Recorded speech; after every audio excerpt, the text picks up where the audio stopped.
Bonjour à tous et bienvenue dans notre émission Ensemble c'est tout. Aujourd'hui on parle de l'insertion par le travail pour les personnes en situation de handicap. Je vous présente mes invités pour débattre de cette question. Est-ce que l'intégration par le travail aujourd'hui coûte trop cher?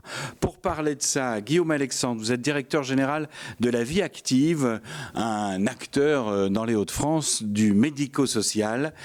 Laura Plazanet, vous êtes déléguée régionale Handicap, une association des directeurs et des cadres d'ESAT. Vous nous parlerez de votre ressenti sur l'évolution des publics en ESAT. Et Claire Nicoletti, vous êtes un peu notre référence chiffrée sur cette émission. Vous êtes responsable du pôle entreprise et organisation publique au GESAT. Ça, c'est un regroupement national des ESAT en France. Il y en a combien, puisqu'on commence par les chiffres déjà en France? Alors au niveau français, c'est 2400 ESAT et entreprises adaptées, donc c'est à peu près 1450 structures ESAT. Si donc on voit, et sur les Hauts-de-France, si on commence déjà à poser le décor Sur les Hauts-de-France, c'est 120 ESAT et 82 entreprises adaptées. Alors, je le disais en commençant cette émission, le thème c'est l'insertion par le travail. Je me retourne vers vous, Guillaume Alexandre. L'insertion par le travail, il y a plusieurs façons de le faire, dont les ESAT. Est-ce que vous pouvez déjà nous dresser un peu un portrait de ce qui existe avant qu'on se focalise plus particulièrement sur les ESAT? Oui, bien sûr. Donc, nous avons en fait, grosso modo, 3 formules pour faire en sorte que les personnes en situation de handicap puissent être au travail. La première, c'est en volume être en ESAT, c'est-à-dire un secteur protégé avec un accompagnement. Donc ça, c'est un établissement. C'est un établissement. On va rentrer dans le détail tout à l'heure. Voilà. Un établissement avec un cadre d'accompagnement. Tout à fait. Ensuite, vous avez les entreprises adaptées qui, elles, pour le coup, donnent un statut de salarié classique aux travailleurs en situation de handicap, mais on est toujours sur une forme d'établissement. Et enfin, il y a les personnes en situation de handicap qui travaillent dans des entreprises ordinaires, comme tout à chacun. C'est un enjeu extrêmement important, en fait, d'être en ESAT pour ces publics-là. On parlait d'intégration, d'insertion, c'est un enjeu humain. Oui, tout à fait. C'est-à-dire que la valeur travail, elle est une valeur partagée aussi bien dans le milieu du handicap que dans le milieu ordinaire. Et ça reste un fondament, quelque chose de fondamental pour faire en sorte de s'insérer dans la société. Donc, tout naturellement, l'État a prévu des manières d'agir, de faire en sorte que la personne en situation de handicap puisse s'insérer au mieux dans la cité. On voit évoluer les publics en ESAT, Laura Plazanet ou Claire Nicoletti. Peut-être vous avez des éclairages dans le temps? Alors, dans le temps, en effet, les publics ont grandement évolué. Bon, traditionnellement, nous avons majoritairement des personnes déficientes intellectuelles, mais les personnes en souffrance psychique commencent à arriver massivement dans nos établissements, on le constate, et aussi des personnes souffrant de différents handicaps qui se cumulent quelquefois et qui rendent difficile l'accès à l'emploi. Alors on a une tension sur le nombre d'ESAT, sur le nombre de places en fait. On voit qu'il n'y en a pas assez ou que c'est bloqué. Comment est-ce que ça évolue ? Alors le nombre de places est effectivement bloqué depuis 2013, donc ça pose effectivement une question de l'accueil de personnes qui ne pourraient peut-être pas accéder à une place en ESAT. Donc ce qui fait que les établissements sont limités à un nombre de travailleurs, de personnes en situation de handicap qu'ils peuvent accueillir. En moyenne, c'est combien par ESAT, on a combien de travailleurs? Ouais, ça dépend de la taille de l'ESAT. C'est très variable. On peut avoir des tout petits ESAT avec une dizaine de personnes et des ESAT beaucoup plus importants répartis sur plusieurs sites avec plusieurs centaines de personnes, 500, 600. Dans la région, ça existe. Alors j'ai noté un chiffre, vous allez me le confirmer ou me l'infirmer. Entre 0 et 5 ans d'attente pour avoir une place en ESAT quand on sort d'un autre accompagnement. C'est ça? Et oui, malheureusement, c'est ça. Parce qu'on a un déficit de place dans les Hauts-de-France, ce qui fait que les personnes sont contraintes d'attendre, de rester chez elles, sans activité professionnelle. Et nous, on est démunis face à cette situation qui s'inscrit dans le temps. Parce que depuis près de 10 ans, il n'y a plus aucune création de place. pour des questions de coût, mais sans doute on y reviendra. On va rentrer un petit peu plus dans le détail. Qu'est-ce que c'est qu'un ESAT? Comment ça fonctionne? Et on va regarder ce reportage d'Insaf Chaban. Elle s'est rendue à Lens dans un ESAT qui est géré justement par la vie active. Dans cet établissement et service d'accompagnement par le travail La Vie Active, plusieurs corps de métiers travaillent ensemble pour le bien des travailleurs en situation de handicap. Pour accompagner ces personnes au travail, d'un côté les encadrants techniques et de l'autre côté la famille que je qualifierais de thérapeutes. Et toute cette famille de thérapeutes concourt à un étayage médico-psycho-social et éducatif. Sans cet étayage, la mise au travail, l'employabilité des personnes ne serait pas possible au sein de l'ESAT même et encore moins en milieu ordinaire de travail. Chaque personne en situation de handicap trouve sa place dans cet ESAT. Une multitude de profils est aujourd'hui encadrée par les équipes de Monsieur Nekash. Isabelle Kramarzik, psychologue dans la structure, apporte un suivi quotidien à ces travailleurs. Nous accueillons des personnes souffrant de déficience intellectuelle dont le parcours classique est scolarité en IME, Institut médico-éducatif et travail en ESAT. Nous accueillons également des personnes souffrant de déficience psychique. Également, nous accueillons du public TSA, troubles du spectre autistique, ainsi que des personnes ayant connu le milieu ordinaire de travail et pour qui l'ESAT est une seconde chance. Un établissement indispensable pour ces travailleurs en situation de handicap, trop souvent écartés de l'emploi. Heureusement qu'il y a l'ESAT, parce que sinon je serais chez moi à regarder la télé. Ils m'ont donné une deuxième chance d'aller retravailler. En ESAT, il y a la psychologue, il y a l'infirmière, l'éducatrice. Ils peuvent nous orienter. Pour moi, l'ESAT, c'est vraiment le compromis que j'ai trouvé entre la vie sociale et le travail. Moi, je me trouve très bien comme ça. On est plus aidés. Dans les ESAT La Vie Active, chaque individu a l'opportunité de construire sa vie professionnelle. Voilà, on voit les différences de secteurs d'activité et les encadrements qui sont à côté. Quels sont les secteurs dans lesquels les ESAT peuvent proposer aux entreprises des services? Et comment est-ce que ça évolue? Ils sont positionnés sur plus de 200 métiers, 14 qu'on peut regrouper en 14 grandes filières. Celles qui sont les plus connues parce qu'historique, ça va être les métiers de la logistique et du conditionnement, de l'entretien des espaces verts, du nettoyage, de la production industrielle. Mais c'est loin d'être le cas et ces dernières années se sont beaucoup développés des métiers de service avec des prestations administratives, dans la communication, de la restauration également au service des entreprises et organisations publiques.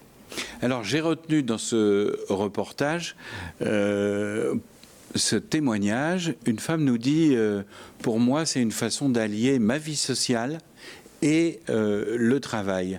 Et on voit que derrière ça, il n'y a pas. C'est la première piste d'intégration par le social. Oui, complètement. C'est-à-dire que évidemment, il y a un salaire. Évidemment, on est là pour gagner quelque chose. Donc là-dessus, on va chercher de quoi vivre comme tout à chacun. Mais au-delà, c'est le côté insertion sociale qui est aussi décliné plus fortement au niveau de ces établissements parce qu'il y a tout un encadrement autour des personnes en situation de handicap qui fait qu'elles ne se sentent pas seules. Et des activités au sein des ESAT sont d'ailleurs des activités qui ne sont pas de production, qui sont des activités de bien-être.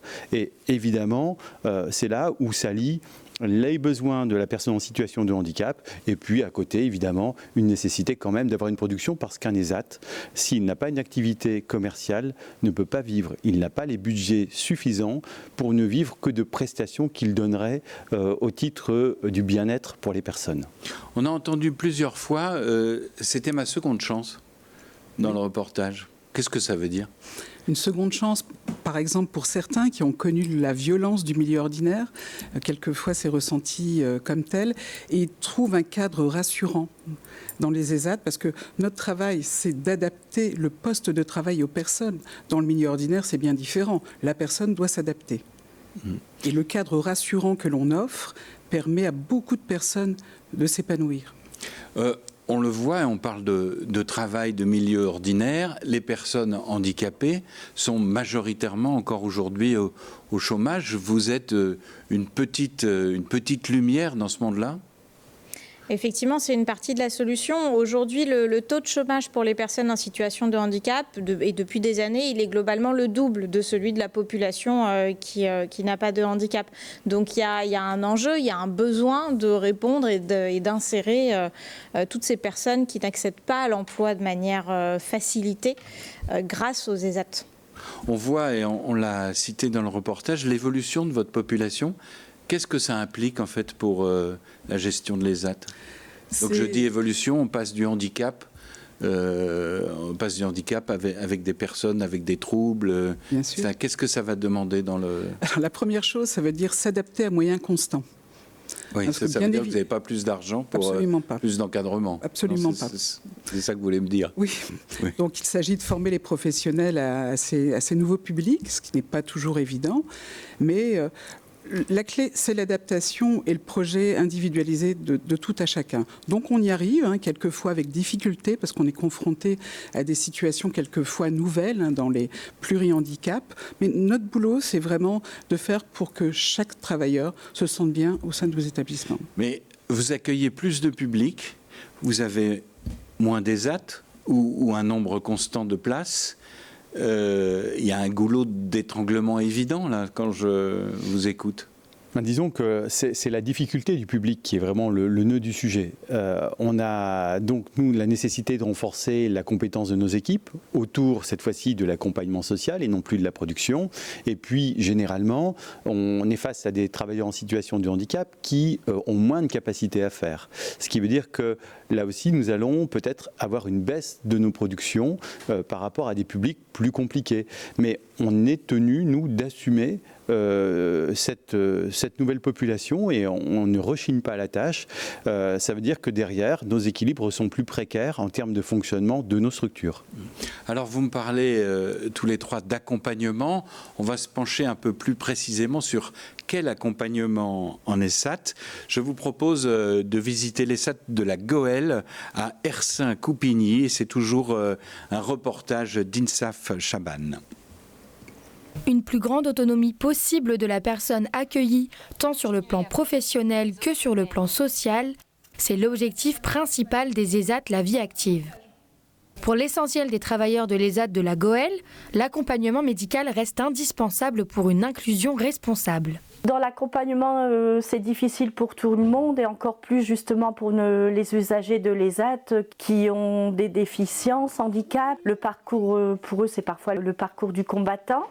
Donc mon rôle, c'est de les accompagner, d'essayer de leur donner accès aux soins en trouvant des partenaires tels que nous faisons les bilans de santé, essayer de trouver des prises de rendez-vous pour des médecins généralistes. En plus d'un accompagnement médical, l'accompagnement social est lui aussi essentiel pour les travailleurs. L'accompagnement social permet aux usagers d'être assistés dans leur démarche administrative. On peut le faire sur papier, mais aussi on mène tous les mois une permanence qu'on appelle ASPI, donc accès aux services publics via Internet, pour aussi les aider à faire maintenant leur démarche sur Internet, puisque la majorité de ces démarches se font comme ça. Une permanence qui permet de réduire une fracture numérique importante chez les personnes en situation de handicap. Dans cette ESAT est aussi proposé des ateliers relaxation, du sport ou encore du jardinage grâce au jardin partagé. Des instants importants qui promettent aux travailleurs reconnus handicapés des moments de répit où l'activité de production est mise en pause. Alors on le voit, c'est pas vraiment une entreprise, ou alors c'est une entreprise exceptionnelle. Vous avez un accompagnement médico-social, psychologique et même de détente. Ça veut dire que toutes les structures d'insertion par le travail, vous m'avez parlé des ESAT, des entreprises adaptées, n'ont pas le même accompagnement. Et qu'est-ce qui va faire la différence? Qu'est-ce qui va faire qu'on va aller plutôt en entreprise adaptée, plutôt en ESAT et la différence d'accompagnement? Tout cela relève en fait du niveau de capacité de la personne, puisque le statut de salarié en entreprise adaptée va être normalement destiné à des personnes qui auront plus de compétences, plus d'autonomie et donc moins la nécessité d'avoir les aspects que vous avez soulignés à l'instant sur le bien-être. Voilà, c'est quasiment le seul critère qui prévaut, cette capacité à l'autonomie. Claire Nicoletti, on a vu le public ESAT. Pour rentrer en ESAT, il faut un niveau de handicap qui a été quantifié. Quel est-il? Et si on peut se permettre une comparaison avec un salarié ordinaire pour éclairer un peu nos téléspectateurs, quelle est la différence de capacité? Alors, on peut être orienté vers un ESAT quand on a une capacité de travail qui est inférieure à un tiers de la moyenne habituelle d'une personne qui n'aurait pas de handicap. Et donc, c'est la maison départementale aux personnes handicapées qui va définir ça et qui va orienter la personne vers une structure ESAT. Alors, c'est aussi, on n'en a pas encore parlé, la construction d'un projet de sortie.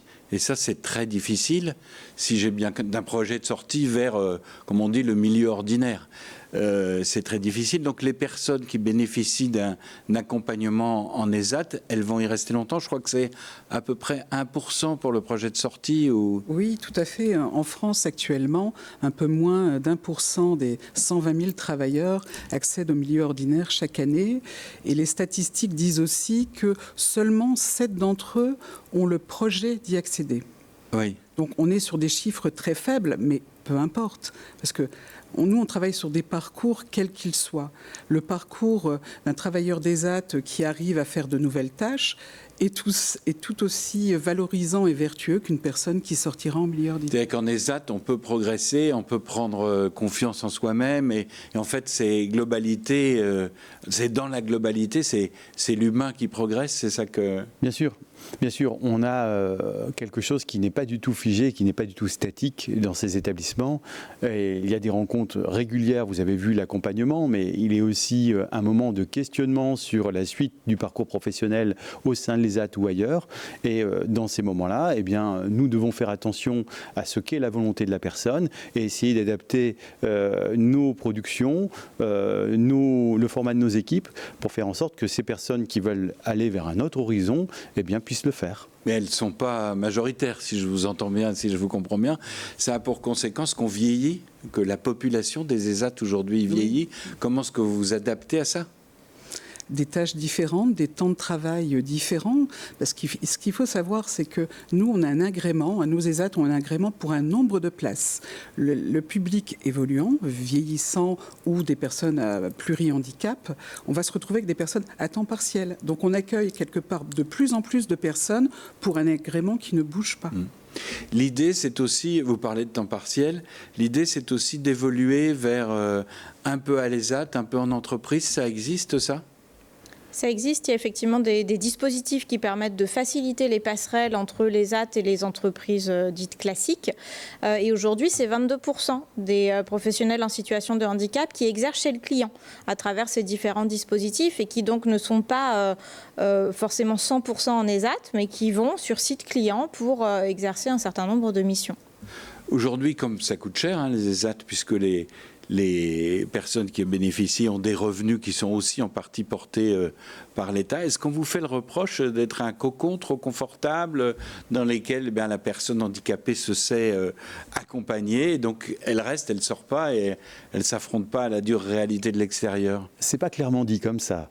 Simplement, face à la pression qu'il peut y avoir à l'entrée, l'État recherche d'autres solutions et n'hésite pas à nous inciter à faire en sorte que le milieu ordinaire soit désormais l'axe privilégié de la politique publique. Donc, pas de place supplémentaire chez nous et des accompagnements pour aller dans le milieu ordinaire. Tout en reconnaissant que vous avez une spécificité et que la personne en ESAT accompagnée n'est pas un salarié. Donc, oui. Le médico-social reste, mais C'est ce que nous revendiquons d'ailleurs, c'est-à-dire que nous sommes dans le fait de dire que nous sommes avant tout un établissement médico-social. Nous ne sommes pas une entreprise. C'est ce qui justifie les accompagnements que l'on a vus tout à l'heure. C'est ce qui fait aussi tout l'intérêt de notre métier, parce que, encore une fois, on a en face de nous des personnes qui, ça a été dit là à l'instant, ont un tiers de capacité par rapport à d'autres. Donc nous devons vous ne pouvez pas proposer la même productivité et les mêmes revenus. Surtout quand les personnes vieillissent, vous le soulignez, avec le fait que de plus en plus on va vers de l'occupationnel et moins de la production. Mais c'est aussi tout notre honneur que de travailler dans ce sens-là, d'accompagner la personne et de ne pas avoir comme objectif ultime dans tout ce que nous faisons la recherche d'un profit. Ce n'est pas le métier d'un ESAT. Alors on va aller voir dans le dernier reportage de cette émission que ce n'est pas uniquement toujours de l'occupationnel. On va se rendre dans l'entreprise L'Œuf de la Souchet, près d'Arras. Et vous allez voir, là, il y a des salariés qui sont suivis, mais qui sont en entreprise. Faire travailler en milieu ordinaire les personnes en situation de handicap est un objectif des ESAT La Vie Active.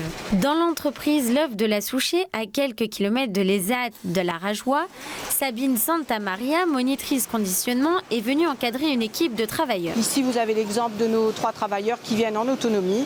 C'est un des 3 usagers qui prend un véhicule de l'ESAT et qui amène ses 2 collègues. Donc là, c'est un beau modèle d'intégration puisque autonomie, les repas pris ensemble, il n'y a aucun souci, ils sont bien intégrés ici. Ils sont une petite partie de l'effectif qu'on encadre, notamment en conditionnement, où il reste à l'atelier, là aujourd'hui, une trentaine de personnes, puisqu'ils ne sont pas tous à même de travailler en milieu ordinaire. C'est une petite partie de notre effectif et il nous reste la partie accompagnement pour les autres usagers. La flexibilité est l'une des raisons pour laquelle Claude Pruvot, directeur de l'entreprise L'Œuf de la Souchet, fait appel à l'ESAT de la Rajoie. Quand on a des besoins, il y a de la disponibilité, on nous les met à disposition. Tout est bien bordé, tout simplement. Toujours satisfait des travailleurs reconnus handicapés, il ne voit qu'une seule différence avec ses autres salariés. Il y en a une vraie différence, c'est qu'ils sont contents de ce qu'ils font, ils sont contents d'être présents, ils sont contents d'être utiles, donc ils sont fiers de ce qu'ils font. Quand ils viennent, ils ne me tapent pas sur l'épaule, mais c'est pas loin, ils embrassent les salariés, ils disent bonjour, ils font la bise, ils sont ici comme chez eux, mais pour ma part, il n'y a pas de différence entre un employé classique et un employé reconnu travailleur handicapé. Un milieu stimulant pour les travailleurs qui apprécient beaucoup les prestations en milieu ordinaire. Le travail, il me plaît, je m'entends bien avec le personnel, ils sont gentils avec nous, voilà, c'est une bonne ambiance. Ça change un petit peu. C'est pas parce qu'on est dans un ESAT qu'on n'est pas capable de venir un petit peu en ordinaire. Ils sont gentils avec nous, ils nous ont intégrés facilement. La réforme des ESAT demande aux établissements d'orienter ceux qui le veulent et ceux qui le peuvent vers le milieu ordinaire de travail. La question est posée systématiquement lors d'un projet individuel. Seuls 2% y répondent favorablement. Alors, il y a plusieurs choses dans ce reportage qui rend heureux parce qu'on voit des gens satisfaits au travail. La première chose, c'est que on est en entreprise ordinaire, c'est une entreprise ordinaire, les œufs de la Souchet, mais il y a un accompagnement qui demeure. Tout à fait. Et le poste clé dans les activités professionnelles en ESAT, c'est le moniteur ou la monitrice d'atelier. Et quand on est en milieu ordinaire, quand on réalise une prestation en milieu ordinaire pour un client, le moniteur et la monitrice vont venir observer le poste de travail parce qu'il n'est pas forcément adapté à nos travailleurs et faire ce qu'il faut pour que la personne se sente bien dans ce poste. Et c'est aussi l'interaction avec les autres salariés de l'entreprise. Là, on voit qu'elle est heureuse. C'est une tendance sur laquelle l'État appuie aujourd'hui parce que le milieu ordinaire, ça va coûter moins cher. Est-ce que vous voyez évoluer, vous, dans les chiffres, cette tendance? Ça reste très marginal, cet échange entre entreprises d'accueil et ESAT? Ça évolue année après année et aujourd'hui, on a même 19% des organisations privées et publiques qui déclarent avoir recruté un collaborateur d'ESAT ou d'entreprise adaptée ces 2 dernières années. Et parmi eux, 9 sur 10 souhaitent renouveler l'expérience. Donc ça veut quand même dire qu'il y a une dynamique qui se crée, il y a des passerelles qui existent, il y a des recrutements qui fonctionnent. Et c'est quelque chose qui est en augmentation depuis plusieurs années. Alors, non seulement passer vers l'entreprise ordinaire, ça c'est la pression du gouvernement, mais est-ce que c'est possible? Alors, c'est vous les gestionnaires, puisque aussi au point de vue des revenus des personnes accueillies, on voudrait les aligner autour du SMIC, voire plus. Et vous me dites que c'est déjà le cas, en fait, un peu. Mais oui, complètement. C'est-à-dire que, d'une part, vous remarquez, ça a été dit qu'il n'y a aucune obstruction de la part de nos établissements à faire en sorte qu'il y ait la possibilité de recruter. On est très fiers, nous, de voir des personnes en situation de handicap de nos structures, les voir partir dans le milieu ordinaire. Et ensuite, sur ce que vous venez de souligner, le salaire, aujourd'hui, il est déjà l'équivalent du SMIC pour les travailleurs en situation de handicap. On a même eu une enquête là, nationale qui a été faite sur le salaire par l'État. Et l'État aujourd'hui conclut à ne pas augmenter les salaires, c'est l'État qui le dit, à l'intérieur de nos établissements, alors que nous aurions pu le faire. Le revenu d'une personne en ESAT, c'est un peu le salaire de l'ESAT qui le paye, oui. Une aide complémentaire de l'État et peut-être l'aide aux travailleurs handicapés qui vient compléter. C'est cet ensemble-là. C'est ça, c'est-à-dire que la CAF, pour une partie non négligeable, intervient sur les rémunérations de la personne chez nous, dans les établissements. Et il faut savoir une chose, c'est que si nous augmentons, nous, eh bien, le salaire, la CAF va retirer l'équivalent de ce que nous aurions ajouté. Donc on a aujourd'hui un blocage systématique pour une augmentation de salaire dans nos établissements de par ce processus. Il y a aujourd'hui une contraction des revenus. Vous n'avez pas beaucoup de temps, vous avez 40 secondes pour me répondre. Il y a une contraction des revenus. Ça existe des ESAT qui déposent le bilan aujourd'hui et c'est votre inquiétude? Je pense qu'au niveau national, ça a pu arriver, mais on est dans une phase de transition où les charges qui vont peser sur nous vont encore augmenter et on risque d'avoir plusieurs ESAT qui vont être en difficulté financière extrême. En un mot, ça reste absolument indispensable que ce soit un établissement médico-social et qu'on ne l'aligne pas sur l'entreprise, c'est ça? Tout à fait. On a un public particulier qui a des besoins particuliers et qui ne sont pas assimilables dans une entreprise classique. Oui, ce n'est pas des salariés comme les autres. C'est ça qu'il faut retenir et donc il faut un accompagnement particulier. Merci à tous les trois d'avoir soulevé ce dossier qui est aussi un témoin de la façon dont la société prend en charge les plus fragiles. Merci à tous de votre attention. Merci. Merci. Merci.